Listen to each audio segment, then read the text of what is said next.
Hey everyone, and welcome to Screams After Midnight. I am Peter, and joining me on this cold November day is Tim. Oh, speak for yourself. It's not that cold over here. You're in California, shut up. For most of the planet, November's pretty cold. I mean, just Australia is obviously weird and the opposite of everyone else, but we talk about horror movies on this show, and this week we are going to be talking about a movie called Haunt, which is interesting in that it marks the second film set at Halloween that we are doing in November for some reason. What we really should have done is we should have left a few more empty spots on the Octoberthon for these movies that came out or were available during October that were relevant to October, because we didn't, Sure. and then we ended up doing a couple of them in November, which is weird. How could we have known, though? We are simply, left to deal with what the fates have given us. And Yes. Yes. it did make me miss Halloween, though. I guess it's kind of nice because it's like, oh yeah, here's a little reminder of what we'll get next year, what we'll be doing next year. But yeah. A little reminder of what Halloween will be like next year. Yeah, hopefully. So for Haunt, then, we'll start spoiler-free as we always do. I'll give you a warning in the middle before we go into spoilers, and we'll go from there. So this is a movie that came out on Shudder during October and is set at Halloween, so it's weird that we're doing it now, but here you go. Also, another thing it has in common with the other movie we did this month, Scary Stories to Tell in the Dark, this is the second movie this month that's been set at Halloween, which has also featured Night of the Living Dead on a screen. And we joke a lot about how Night of the Living Dead shows up all the time because it's cheap and free. What's weird though is that Scary Stories, especially because it was Lionsgate, like that's a big studio making, that's Lionsgate, like they can afford to get clips from movies, but they chose that movie. This movie's a bit lower budget, but it still doesn't feel that low budget. Like I feel like they could get some footage, you know? Yeah. So, hey, so this is a movie about a group of college students who are out drinking on Halloween and they decide to go to a haunted house, and it's this weird one that's kind of in the middle of nowhere, you know, out in the back roads, and they go, and of course, eventually it becomes dangerous, and there's characters with masks roaming the dangerous halls and the traps, and they kind of get picked off one by one, and that's basically it. I mean, that's all you really need for spoiler-free description. So, Tim, did you enjoy Haunt? You know, I was like really surprised by this movie. I actually liked it quite a bit. It's from the people that did that wrote the script for A Quiet Place, right? That sounds right. Yeah.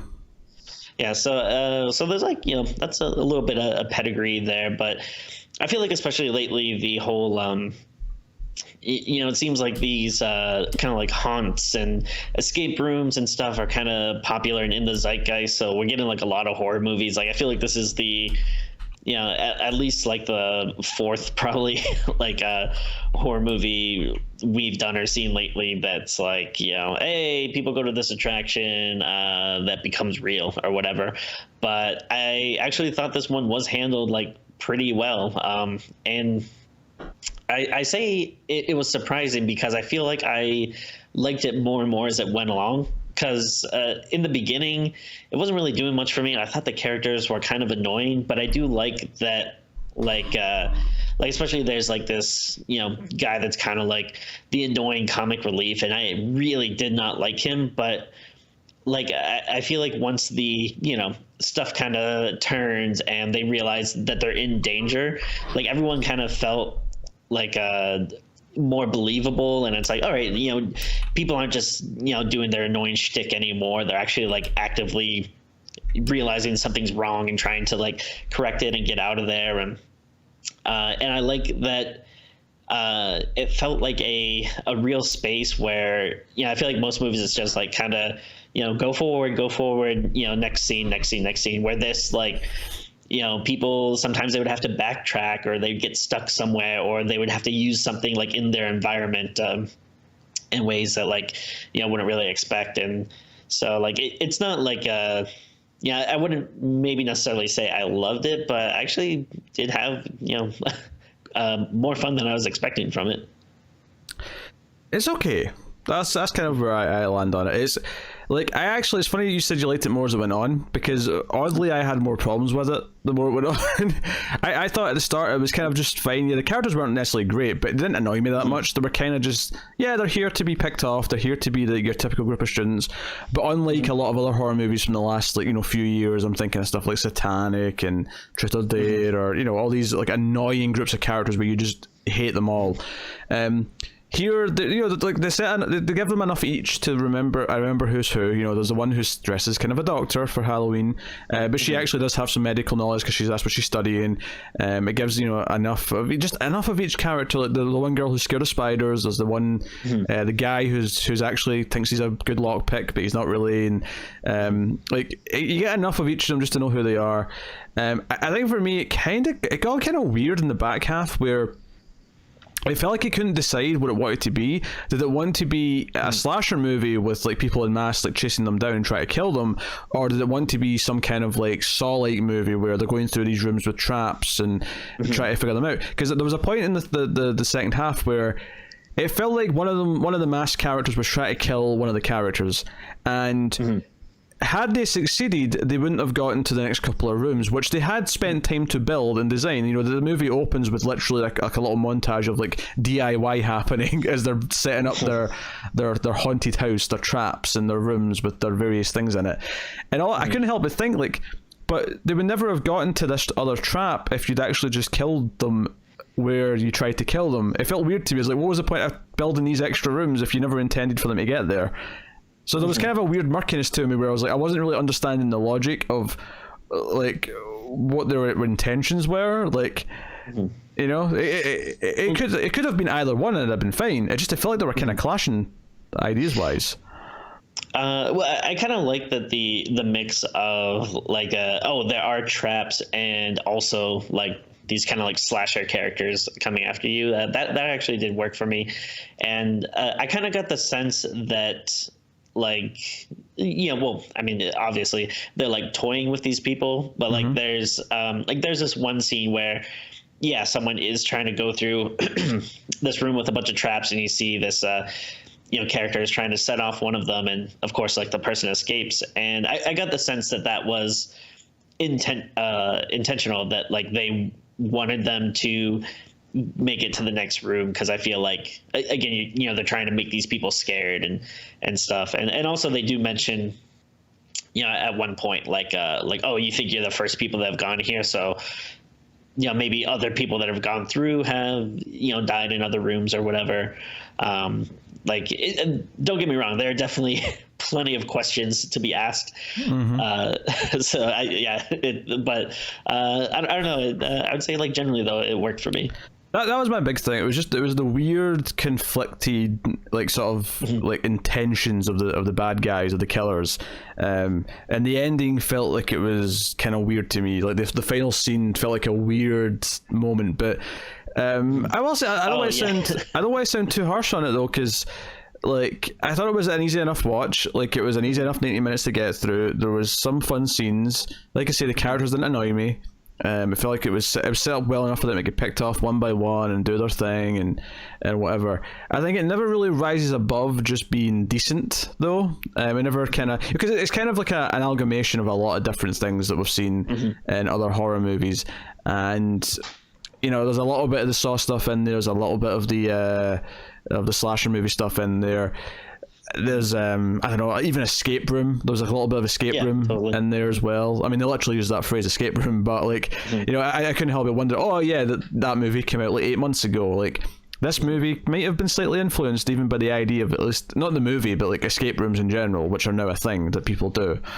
Sure, yeah. So like escape rooms, and then like was it the one we watched, Hellfest? Or again, I mean, maybe no, you're right to bring that one up, this idea that someone starts to suspect that this is real and not actually on show.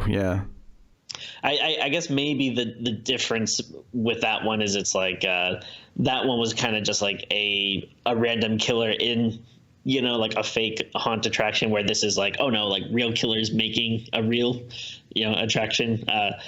But no, it definitely does feel like something that is in the zeitgeist or whatever now. This kind of these ideas of like live entertainment, like things that people go do to get scared, and which it makes sense. It is like kind of a very easy horror thing to do, but I wouldn't say I'm like super far off from where you are, because like again, I'm not saying that this was amazing. I was just surprised that I don't know. I probably just had kind of like lower expectations for it. And just like you're surprised it wasn't garbage, is what you're saying to me. Yeah, like I mean, just the fact that I'm like, oh, like this, like I do definitely think I liked it more than you, but like again, I was like, oh wow, like I thought this would just kind of be like, that was okay, and the fact that I ended like, I actually kind of like that. Like it's perfectly watchable. I think it's a fine. Like I would happily recommend this as an afternoon watch if you're a horror fan.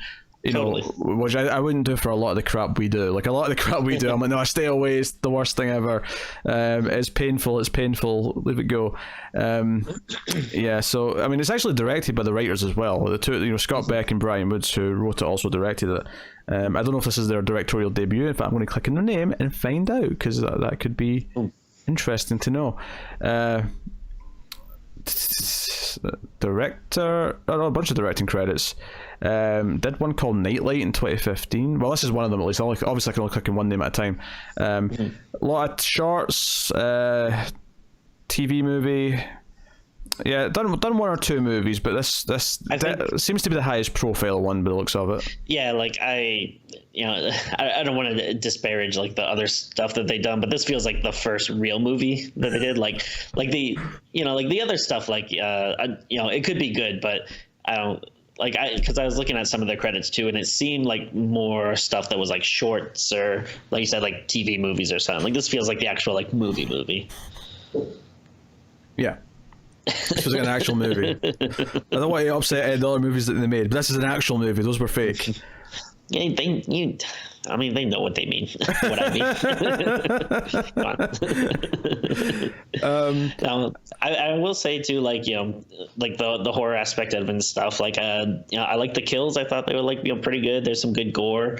There's a couple of good gore moments. They're very quick. They don't relish in it too much, but there is a couple of good shots of like gory things happening, which we'll describe in spoilers. And I kind of like the way things like amp up, because there was a lot of, I was expecting there's going to be like just like a couple of quick like fake things and then get into it. But there was like some surprises where I was like, okay, like this is going to turn out to be a real thing. And then I'm like, oh no, it seems like there's still like, like plausible deniability where it feels like, oh no, we're still in a, fake thing. And then, once the things do start coming, I don't know, it worked for me. And then and I like the way the villains looked too, like very simple masks and stuff. And then there's an extra layer to it, which I guess we'll get into it in spoilers. But I kind of like the whole visual part of it. Yeah. The masks were okay. I think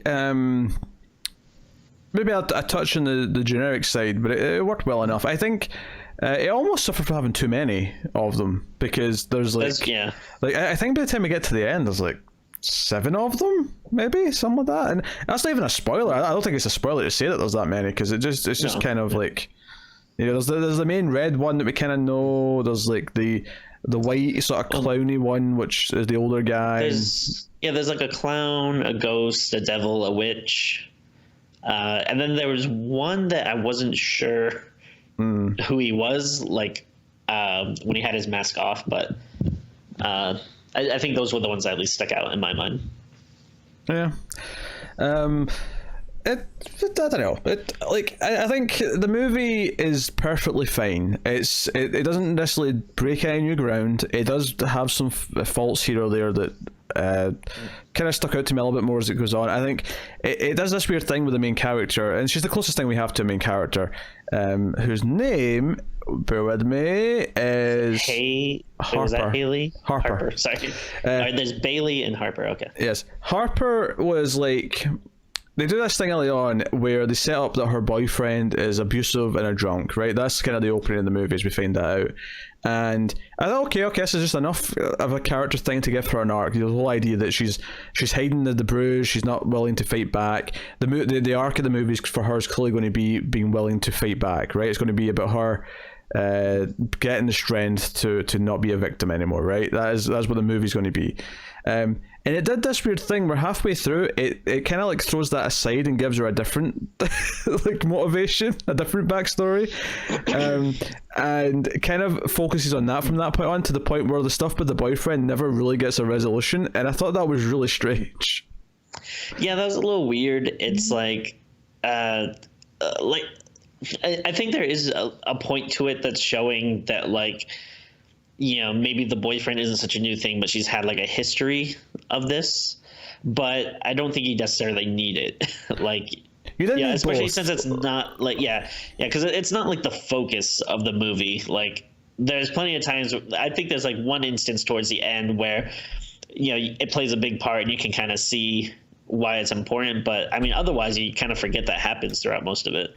Yeah, and honestly, I think the boyfriend thing worked better because it was simpler. I think that the new thing it introduces halfway through is really overly dramatic and really kind of cheesy. You know, there's a point where she's explaining some of her backstory and there's like a flashback, and that was probably the first scene in the movie where I went, oh, I don't like this. Like, this is, you know. So I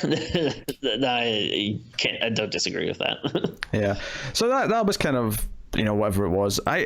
So that kind of sucked.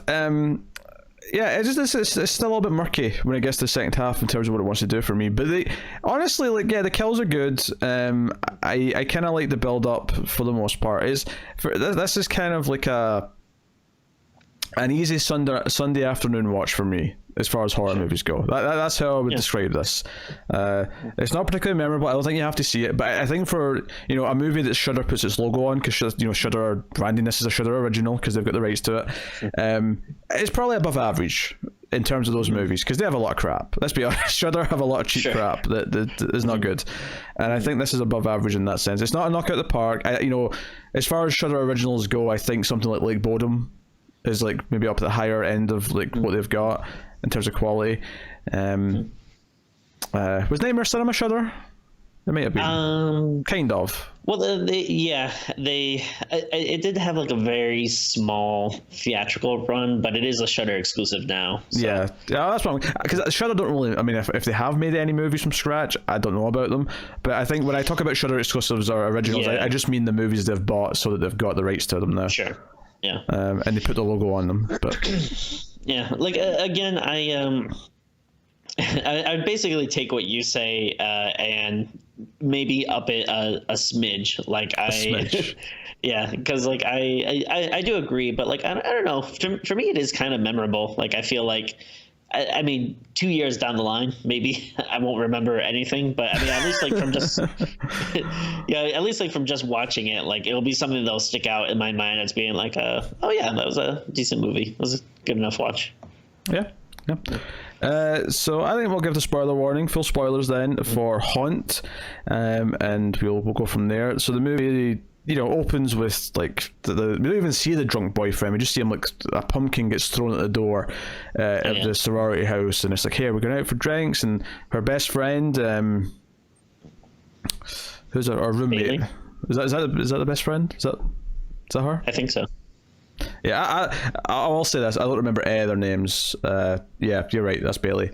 It was basically, you know, she was the one with the cat ears. There was nurse costume girl, and then there was spider scared girl. Spiders, you know what I mean? Arachnophobic girl. Yeah, and then the baseball guy and the annoying, comic relief guy. Yeah, lockpick guy. Yeah, and that was basically who I remembered them.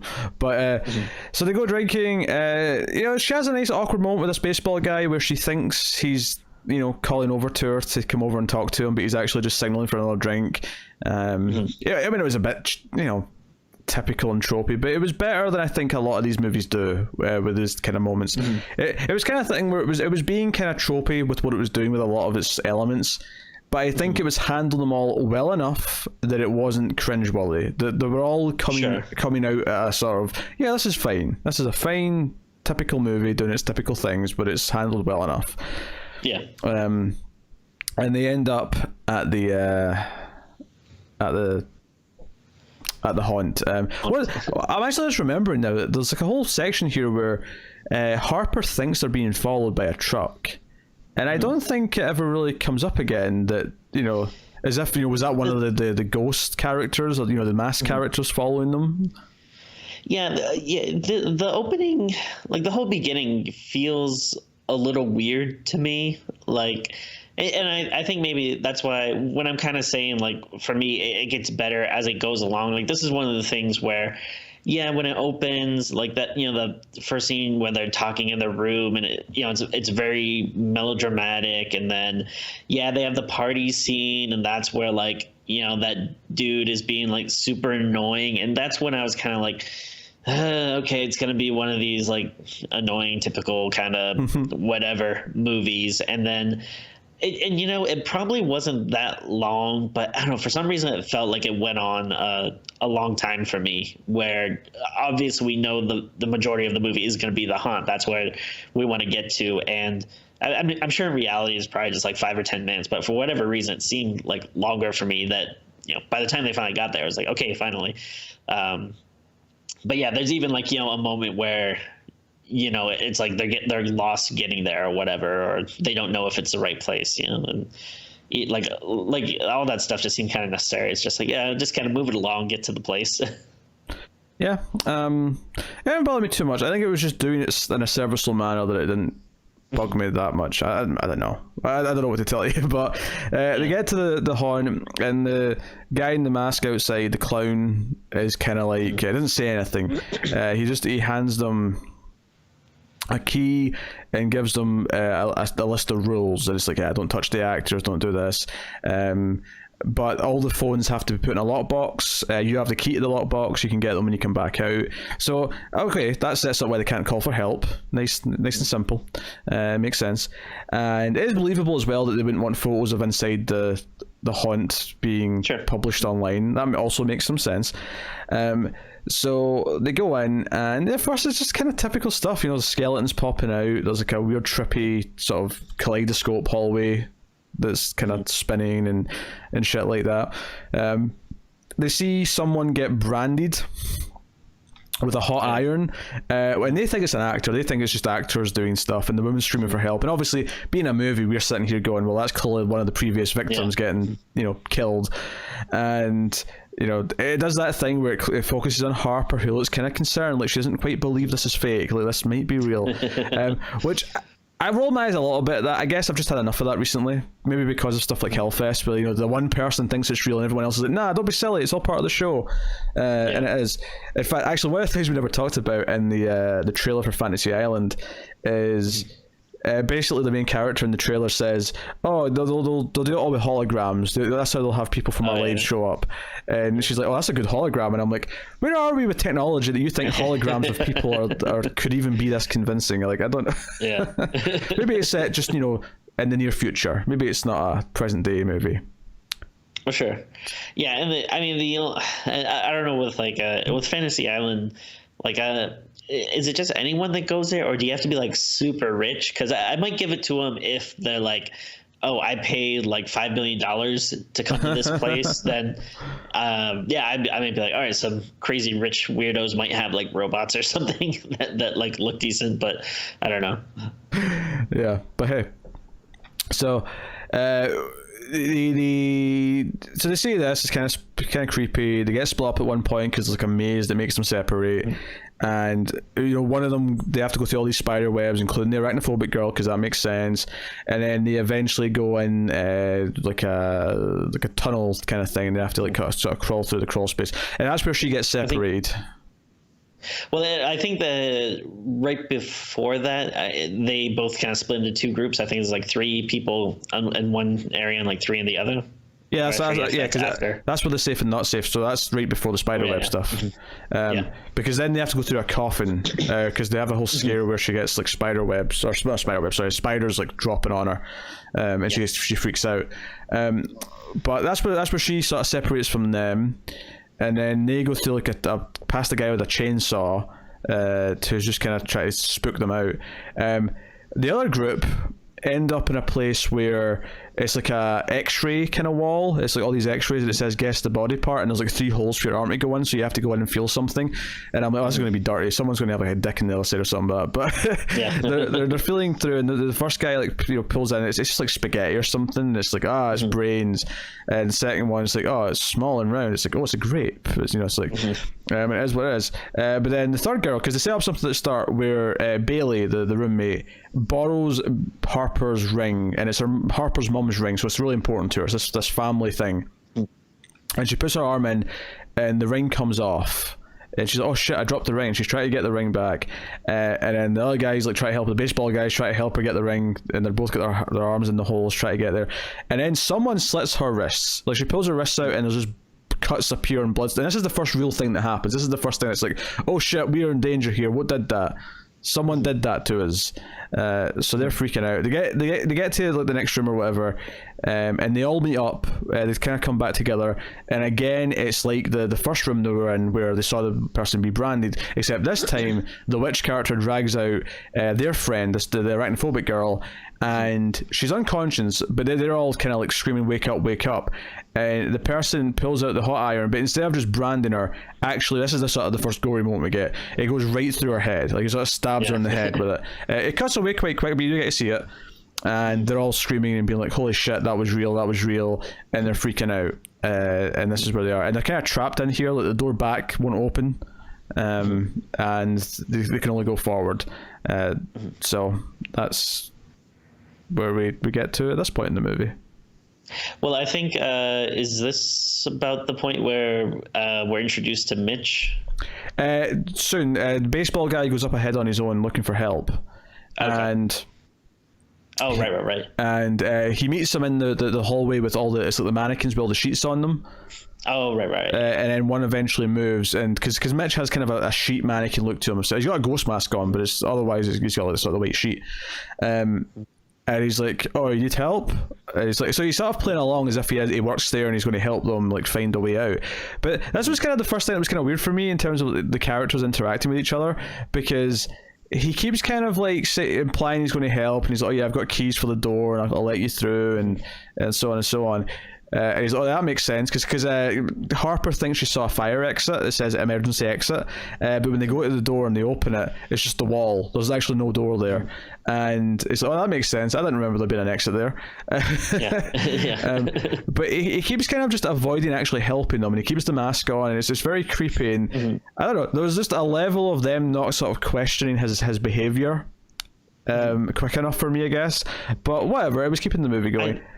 Yeah, and I actually kind of like this dynamic because to me it felt like something that you don't really see in a lot of these types of movies where, like, I don't think there was ever a second where I didn't think that, he was in on it. Like, oh, sure, yeah. I was like, all right, he's obviously like, gonna turn on him at some point. But I did think that they did a pretty good job of, like, at least maybe keeping like you guessing for like a little bit or whatever, like and I don't know, I just thought it was like something a little different, like, in the strangers you don't see one of the strangers actually start to talk and like pretend they're going to help him out and stuff. And again, I think that's part of what's going on here, where they want to mess with you like as well, and yeah, maybe the one complaint about it is like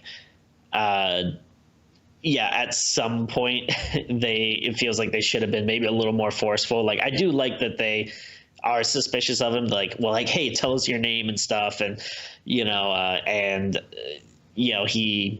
and at first it does seem like he's a little helpful, but then, once he does start being a little more dodgy, you think that, people would kind of get a little more suspicious. But I don't know, it does feel like they were kind of keeping him at arm's length a little bit, though. Like, when they're going back through those tunnels, they're making sure like he goes, too, and stuff. So Yeah, I guess it's just like, because I think one of the first things to say is we need to speak to a manager or whatever. Someone's been hurt, but they don't like.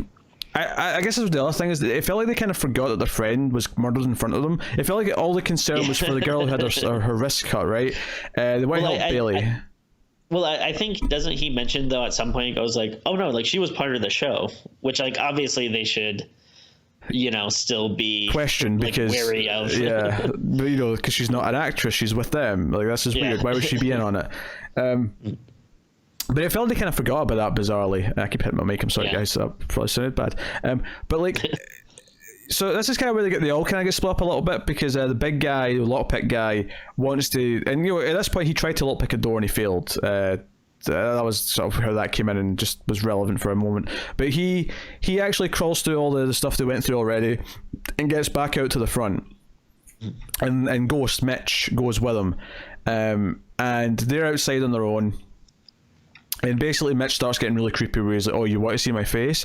And he pulls, because this is all cutting back and forth, because I mean the whole flashback thing where Harper talks about her dad beating up her mom and like her hiding under the bed, that all happened while we were meeting Mitch with the baseball guy. It was sort of around that time. It was cutting back and forth because she was sitting with Bailey telling her all this.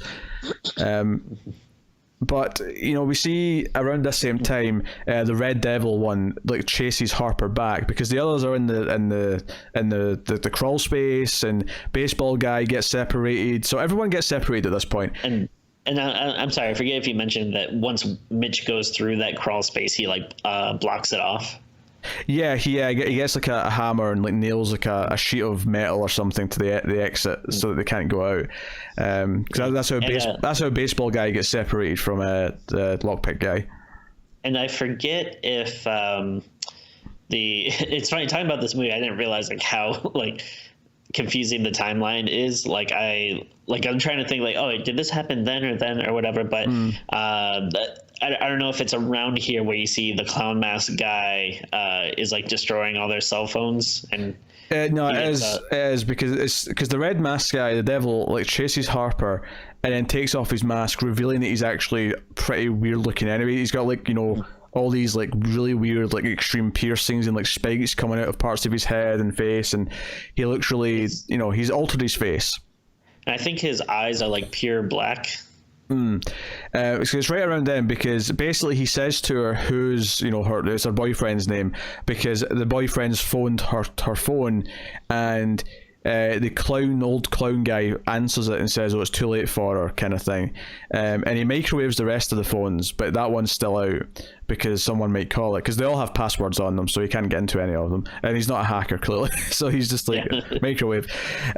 So it's as this is happening that Mitch the ghost outside with lockpick guy says, do you still want to see my face? You kept asking to see my face and to know my name. Do you want to see my face? And he takes off his mask, and you're expecting another kind of like mutilated face that's been like, but not mutilated in like a random way, mutilated in like a sort of design way where it's like, oh, he wanted this demonic look kind of thing. Yeah, it's and I think later on in the movie someone mentioned something about like tattoo artists and stuff, so they're like they're still humans obviously, but they, like you said, they're just kind of extreme. Like they have like piercings and tattoos and like spikes like grafted onto their face. The point here is though, that when Mitch takes off his looks a bit more just kind of horrific, and he says it's a work in progress, it's not finished yet, so he's still in the process of like adding to his face and making it, but he looks really creepy. And he kills lockpick guy off camera though, admittedly, which I thought was a little bit weird. Well, they show him starting to like pull his face off with his hammer. Well, no, that's the end of it, because he takes off his mask and we see him, and when we cut away, we come back, and lockpick guy just falls onto the ground. So we missed the initial attack. In fact, no, we even missed when he takes off his mask. Now I'm thinking about it, because I thought that was weird too, because he keeps saying, "Do you want to see my face?" We cut away, we come back, lockpick guy falls onto the ground, and it just cuts to his face, and his mask is off, and we see his like horrific face. I thought that was kind of weird. We never got to see a lockpick guy's reaction to it. We never got to see him react to the weird face. That's what was weird about it. But you're right. Now we do see probably one of the goriest things in the movie. Actually, is he puts like a like a crowbar or something like that, or I think it's a hammer, but it's just like the claw end of the claw end of the hammer, yeah. And he just starts to sort of rip. It's kind of he's standing above his head, and he's sort of pulling sort of the upper teeth upwards, and he sort of rips off the front of his face from there. Yeah. So we never really find out exactly like who these people are and what they want, but I guess what we're kind of supposed to infer about it is they have some type of obsession with masks or whatever, like where they, to the point where they basically mutilate their own face into masks, and then when they kill these people, what they say is like, take off your mask. So he's like peeling his face off and saying, yeah, take off your mask. And I think that kind of gets repeated a couple times, when they're like chasing down like Harper and stuff. Yeah. So from then on, Red Mask just got his mask off. Like the Devil Guy's just, I still call him Devil Guy, but he's got his mask off from this point. And I think like even when they have their masks off, I feel like they still look like what their masks were. Like he looks like a devil, the clown guy looks like a clown. Ghost guy looks like a ghost, kind of. Yeah. And then we don't really see too much of the witch, but the little bit we kind of see, it looked like, she, was probably, kind of witch-like. What's cool about this movie, though, and which we'll get to it, but and again, like, I don't think it's necessarily something that we see a lot of in horror movies, where the victims' deaths are violent, but since you do have like multiple killers and people en masse, like those people die too, and some of their deaths like get pretty violent as well, which I think is cool. One or two of them, yeah. The rest of them, the victim deaths definitely stand out to me more. Sure, yeah, because it's not like a one-on-one, but there's a point here where the baseball guy is sort of running around on his own, he's kind of sneaking around, and he ends up in the place where all the phones were, and there's actually kind of a nice little effective scene where he's hiding behind like a tarp, where he's just kind of hiding quietly, and the sound all goes away as we're just waiting him, like he's just trying not to breathe so he won't be heard. I thought that was an effective little scene. After that, the ghost guy Mitch does kind of catch him in there, and as he's trying to talk to Mitch just to sort of buy him time, he's got Harper's phone behind his back, and he's basically just turning on the sort of I don't even know what you call it, the GPS for like the phone to phone, so that the boyfriend knows where she is. I think he like texts help and then like a location pin or something. Yes. I've never used it, but I know phones do it. You can sort of like give your location to someone.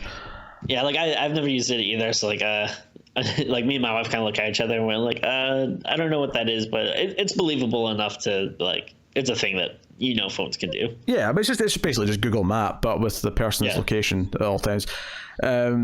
And so that sort of gets the drunk boyfriend like on his way. Although this is like kind of jump ahead a little bit, but it's like kind of like a waste of like, you get another kill out of it, but it really does not affect the story. This is what I was talking about earlier, how there's never a resolution. I was expecting her to stick up to her boyfriend by the end of the movie, and he never even meets her, because he comes in angry that she's like, someplace random, and he comes into the building, and we get a pretty cool death out of it, maybe my favorite death, because the clown, after what was he does to him first to make him fall? Something to his feet. Doesn't he do like a spit like a nail or something out that like that's right, yeah. Well, he says spit, it's just like fire. It's like a what the hell do you call those, like you know what I mean. It's like a little tube that like shoots it out like super fast. Yeah. So spit. I was like, he's not got strong enough spit to do that. But he sort of stabs him in the neck with a nail, basically. And what he does, so the guy's on his front and he's sort of looking up, right? So imagine not quite the yoga pose where you're sort of putting your whole front up, but kind of that sort of general position. And the clown essentially uses a sledgehammer like a golf club and swings it at his head. And it's actually a pretty cool death. It cuts away quite quickly, but you do get to see it. It's probably my favorite death of the movie. And because he's a drunk, abuser, you're all for his death. You're like, yes, okay, you made me hate him. Yeah. You can, kill him now. Great. It would have been weird if he like saved the day. It would have been weird, yeah. Mixed messaging there.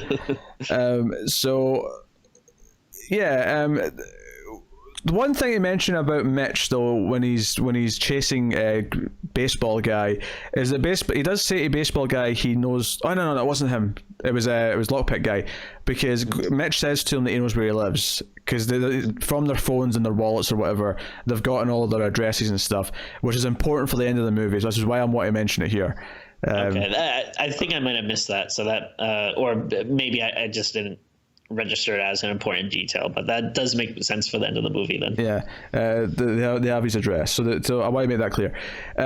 From here, a lot of the movie is Harper kind of running away and going through various more room traps, and some of them are fun set pieces. There's a room where there's lots of blades hanging and dangling, and there's like nails on the floor, and the lights go out, but she gets like a flashlight, so she's got like one flashlight, and she's kind of like trying to like sneak around this dark room that's got blades everywhere, and then she sees someone standing in the corner, Blair Witch style, which was kind of cool. It was an effective little scene on its own, and they're making her play the game. Where I thought it was kind of weird that it felt like they were trying to kill her and not let her progress is when the devil guy like comes in, because she ends up in a bedroom set, and it's actually called the escape room, and she's like looking for clues, and eventually she hides it. Which, by the way, as soon as she went in that room, I was like, that bed is very high up. Like there's like the gap beneath the bed was like 1.5 feet high. It was like really tall. Compared to most beds, but she ends up hiding underneath there, and the devil guy comes in, and it's just normal clues, sort of like hinting to go to the dolls, which then hints to go under the bed, and then hints to What I did think was funny about this, well, first of all, to go back, so yeah, like that room with all the blades and stuff was pretty cool, and then I like the way they show her very carefully standing over, like stepping over the plank with the nails and stuff, because he is like, someone's gonna step on those. And she eventually does, because she gets scared into it. She gets. Yeah, but I was mentioning earlier, like, you have the person in the corner, and basically they have like, to get out, you have to kind of crawl under these knives, and someone is like slowly cutting off the rope to it. And this is like I was mentioning before. It felt like the person was going like so kind of deliberately slow. It felt like this was more to toy with them versus actually wanting to like have those knives land on her. Sure. Well, and then fair enough for that one, but the Red Devil coming out of the bedroom, it felt like he was going to kill her. This seems like the end of the haunt, because it seems like they don't want anyone. And obviously, I don't think they want anyone to escape. Which maybe that's kind of the mixed message of it all. It's like, all right, well, is there a way to survive, or are you always doomed? Because I think this final room makes it clear that like, oh no, this is the end, but you're gonna die here. Because she gets this key from under the bed, and when the Red Devil comes in, she stabs him in the chin, and then she puts the key in the door, and the door actually, there's like a shotgun down this hallway. It's not right behind the door, it's like further down the hall, which is very solid, may I add. And the shotgun goes off, it shoots her in the shoulder by the looks of it. I thought it was a bit weird how it blows this giant hole in the door, but she just has like one small wound in the shoulder, given she was standing right there. I thought that was playing a bit fast and loose with the rules of physics, but they could have like staged it a little better to make it more clear, like that. But she ends up crawling down this hallway underneath, because the shotgun keeps going off every 30 seconds, whatever. It's kind of like it's got like a mechanism to reload and like click again and then fire. And the devil guy is chasing after her, and she basically just kind of holds him up, almost like the end of Speed, where when Keanu Reeves holds up Dennis Hopper so his head hits the light. She's holding him up just enough so that when the shotgun goes off, it shoots the bad guy, and that's her. Also here though, they send in another person in a mask who we've seen briefly. It's like this wide black mask that's kind of like different from the rest, and Harper like impales her with a pitchfork that the other guy brought in, and then she takes off the mask, and it's actually Bailey, who they've got like, cause she's got like a gag over her mouth so that she couldn't say anything, and she's just been like shoved in there, so she actually has killed her best friend. What's interesting about this is that about like 10 minutes before this, I actually started thinking to myself, what happened to Bailey? She was in like the crawl space area, and then I don't remember her dying. Where is she? And I was thinking the movie just kind of forgot about her, but so fair enough. The bad guys grabbed her and did this to her so that Harper would accidentally kill her. All right, fair enough. Yeah, but I was like, I don't know. I forget how badly she was like tied up and stuff. But there was there really no way you could not like take off the mask or anything at all? Like, I get that she was gagged so she couldn't talk, but is there really nothing you can do? Yeah, it's a bit weird. From this point, I think baseball guys like seen like behind the X-ray bit. He sees where the holes went out, and the razor blades on the floor. He does some more running, but he eventually runs into Harper, and he's found like an exit. So they get out the exit. He gets his baseball from the car, which they can't start because the keys aren't there. And then before they, get out too, you also have the person in I think it's like a zombie mask or something, comes in with a chainsaw. Sure, yeah. And then, they have like a little showdown, and then it's cool. She uses like the gun to basically, get him too, and then like they're, and it was that's like one of the things I thought was like cool, interesting too, where like she couldn't actually like lift the gun out of the stand or whatever it was in, but she still like found ways to actually use it against them. And then when they're leaving, they also run into the witch as well, which I actually really liked her death, where there's like kind of like an escape hatch on the, I don't know if it's like the roof or whatever floor they're in or whatever, but they go through that. It was ground level. It was more like a basement exit. Get up, yeah. And I just like the Harper gets out, and then the witch is coming after him, and the baseball guy like kind of grabs her, and then they just like slam her head over and over again with the latch, which I thought was pretty cool. Yeah, it's all right. And they go on the run, and this is them basically getting away. The clown who's still alive burns the whole haunt, which was kind of teased at the start because they comment how there's oil everywhere. It's almost like the whole night they plan to burn it at the end to get rid of the evidence. And Harper has another nightmare about being under her bed and her dad coming to get her and in the hospital. And then there's one more guy too that's chasing them that just has a gun and just like shoots the baseball guy, and he just hits him in the head with his baseball bat. That's right. He uses his lucky bat to hit him to kill him. Yeah, you're right. But he's fine. He's in hospital. The nurse says he's fine. He's recuperating. So the ending's kind of weird for me because even though they set up that they know all their addresses, I never got the impression that they were that vengeful, because the movie ends with the clown guy going to her parents' house. Mm-hmm. But when he gets there, we find out that Harper's actually booby-trapped the front door. So he steps on nails, and she comes out with a shotgun and says, what is it she says? She kind of calls back to the others, something that they said earlier on. But she has a sort of badass... say take off your mask or something, or show me your mask, maybe. Yes, show me your real face or something like that. But she pops out with a shotgun, has a one-liner, and it goes to credits. And I felt like the ending didn't really fit the movie to me. It felt kind of...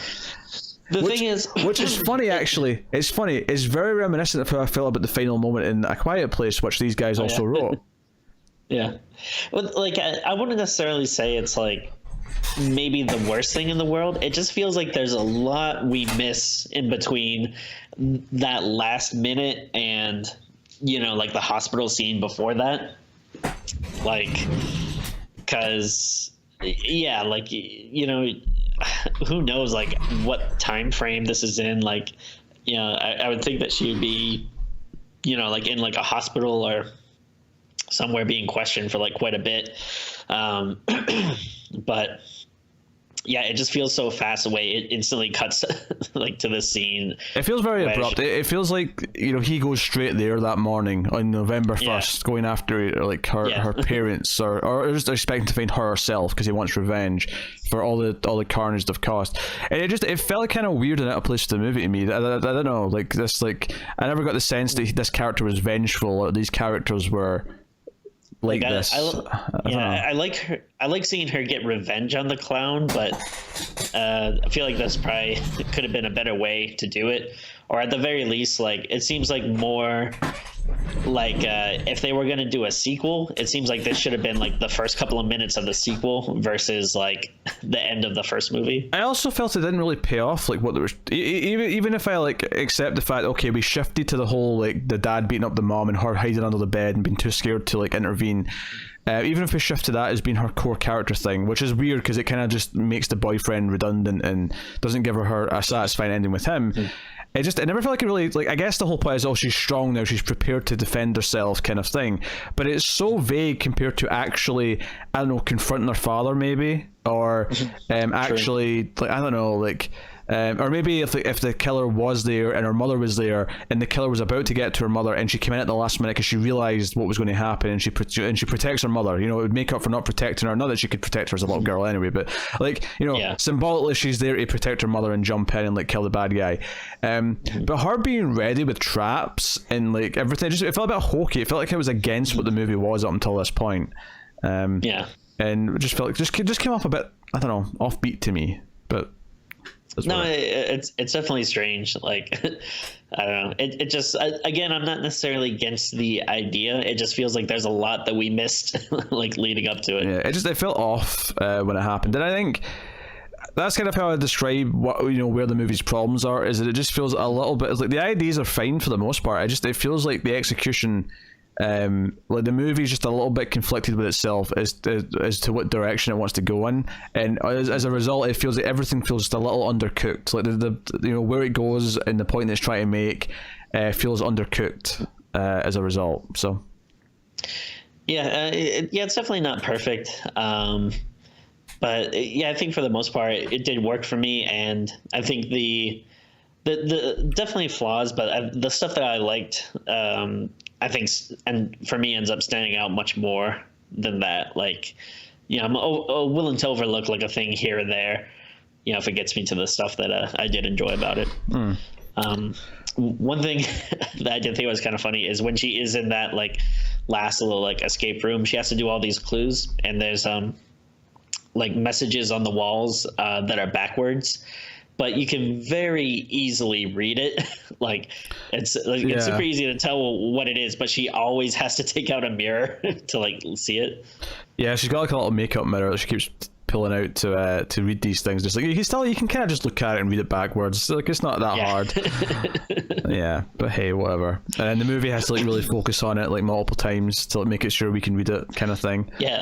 That's what I thought it was funny, is like it seems like it's probably not so much for the character versus when they're making the movie, like, well, if people can't read the clue, we're gonna have to have something for them to make sure they get it. Yeah. Like to the point where she's like looking at it in a mirror and also mouthing the words. Yeah, a bit over the top in that sense. So yeah, I think it's perfectly watchable. I don't think it's offensively bad, but it doesn't. It feels like it never kind of clicks together with what, you know, with like an idea at the end. It feels like it wants to do a lot of greatest hit moments from a lot of different things, and never rises above just decent, I think. But it's not a bad movie. I think it's perfectly watchable, and as far as like a, you know, Shudder exclusive that's there if you've got Shudder for free, you know, Shudder's not free, but if you've got Shudder and the movie's free to watch, it's like that's an easy enough one to just put on. So I think that's where I'd land on it. It's okay. It's decent. I'm gonna go a bit higher than that, to the point where for me it's a little bit better than decent. I would say it's good. It's not great. It's not amazing. You know, it's you know, it's not like something like, oh, like this is gonna be my new like, you know, traditional Halloween movie like I watch every year. Like, sure, it's not like that, but I do think it was a pretty fun watch. It's an easy watch. There's nothing offensively bad. And I actually do think the parts that were good surprised me to the point where it's like, oh, this is like, you know, like better than I would have anticipated. So, again, you know, I'm going to go higher than you, but not like, not crazy, not like, oh my God, this is perfect, amazing. Like, it's like, no, this is actually a pretty good watch. I was surprised by it. Well, put a number on it, Timmy. I think I'm actually going to go as high as a 7 for me. Yeah, okay. Yeah. Like it's you know, it's below that like amazing, great kind of mark, but again, I think a good enough watch, and it's definitely something I would like to watch again. Again, not like anytime soon, but you know, I can see myself you know, like in like a year or two or something, if I'm looking for stuff to watch and being like, oh yeah, I haven't seen this in a while. Like, why not throw it on? Like you said, like maybe on like an afternoon if you got nothing. Yeah. I think I would have been more into it if it felt a bit more focused. It felt a bit more refined in what its ideas were, and felt a bit more fully fleshed out. As it is, it feels a bit undercooked with a lot of different ingredients. But it's not badly executed. You know, it's an easy enough thing to sit through. So I am going to go with 5.5. I think it's just, it's not a hard watch, but ultimately I don't think it really amounted to much. Couple of good kills, couple of good set pieces, but I let the ending happened, and I was just kind of like, okay, it's a shame because I do feel the missed potential. I feel like with just a couple of redrafts of the script, I feel like this could have been up. I could have been agreeing with that 7. I could have been agreeing with even higher, but as it is, it's just so 5.5 for me. But that is Hunt. You can let us know what you think of the movie in the comments below. You can like and subscribe. You can ding the bell on YouTube. Make sure you get the notifications. You can help us out by rating the podcast on Apple Podcasts. Give us 5 stars. More people will find us that way, and the show will grow and spread and be loved by many. So you can do that. We mentioned Patreon earlier. Patreon.com/MailFuzzTV. Little as $1 per month, and you get bonus episodes and all sorts of other shenanigans at different tiers. So go and have a look and see if you're interested. Otherwise, check out other content we have. We do a science fiction movie podcast called the Atomic Cinema Experiment. I did that with Tara. That was good fun, very similar to this show, but with science fiction movies. So go check that out. I do live streams a couple times a week on the YouTube channel, so it might be interesting checking those out too. In fact, we've got a goal on Patreon for me and Tim to do a monthly live stream. We did one for a special occasion. We did one for October, but there's a goal that we're not a million miles away from right now. If you want to go and have a look, so go and have a look at that too. But otherwise, that is us. Get us on Twitter at Screams Midnight for shenanigans and Tim saying ridiculous things and me telling him off for saying ridiculous things. But that is us. So thank you once again for watching or listening. We always appreciate it. Keep watching scary movies, guys, and we will see you next time.